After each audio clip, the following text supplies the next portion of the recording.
Барлықтарыңызға қайырлы күн достар, сіздермен бірге Назерке. Бүгін мен сіздерге трайфл десертін дайындап көрсететін боламын. Қазіргі кезде көптеген сұранысқа ие десерт. Дәмін сөзбен айтып жеткізуге келмейді. Дайындап көрулеріңізге кеңес беремін. Ол үшін алдымен ыдысқа 6 жұмыртқаны жарып аламыз және оның үстіне қант салып миксермен араластырамыз. Ақ көбік болғанша араластырамыз. Сұйық массамызды араластырып болғаннан кейін оның үстіне құрғақ массаларымызды саламыз. Яғни ұн, какао және қопсытқыш. Құрғақ массамызды 3 бөлікке бөле отырып араластырамыз. Сонда біздің бисквитіміз өте жақсы болып көтеріледі.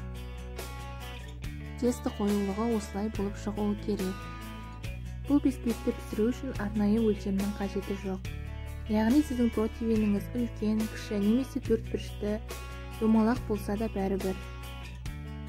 Противеннің үстіне пергамент қағазын жайып, пешке 180 градусқа 30-35 минутқа жіберіп аламыз. Ендігі кезекте крем дайындаймыз. Ол үшін салқын сливкемізді миксермен қоюланғанша араластырамыз. Сливкенің үстіне қант ұнтағын және творожный сырды салып араластырамыз. Крем өз массасын ұстағанға дейін үзбей араластырып отыру керек. Креміміз дайын болды. Енді біздің ыдысымызға сәйкес келу үшін бисквиттерімізді ұсақтап аламыз. Трайфлды өзіңіз қалаған ыдысқа дайындай беруіңізге болады. Енді трайфлды жинауға көшеміз. Ыдысымызға алдымен бисквиттерді саламыз. Бисквиттеріміз жұмсақ болу үшін сет құямыз. Содан кейін кремімізді салып тегістеп шығамыз. Трайфлдың ішіне өзіңіз қалаған жеміс-жидекті қосуыңызға болады. Мен бананды ұсақтап турап қосып шықтым. Кремді жағып болғаннан кейін жемісімізді салып шығамыз.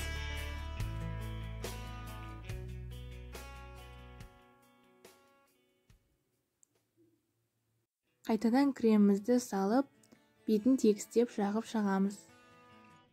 Дайын болғаннан кейін оны мұздатқышқа салып қоямыз. Енді шоколадты глазур дайындаймыз. Ол үшін сливки мен шоколадты араластырып, отта ұстаймыз. Шоколадымыз ерігеннен кейін трайфлдың үстіне құйып шығамыз. Біркелкі тегіс болғанға дейін тегістейміз.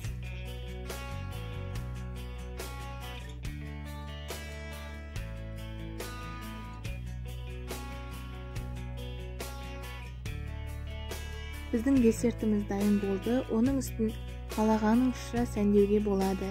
Мен банандарды турап қойдым.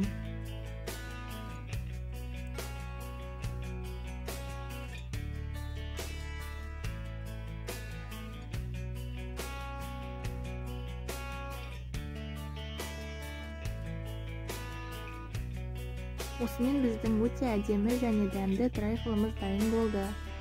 Жасап көрулеріңізге кеңес беремін. Көріп тұрғандарыңыздай өте жұмсақ болып шығады.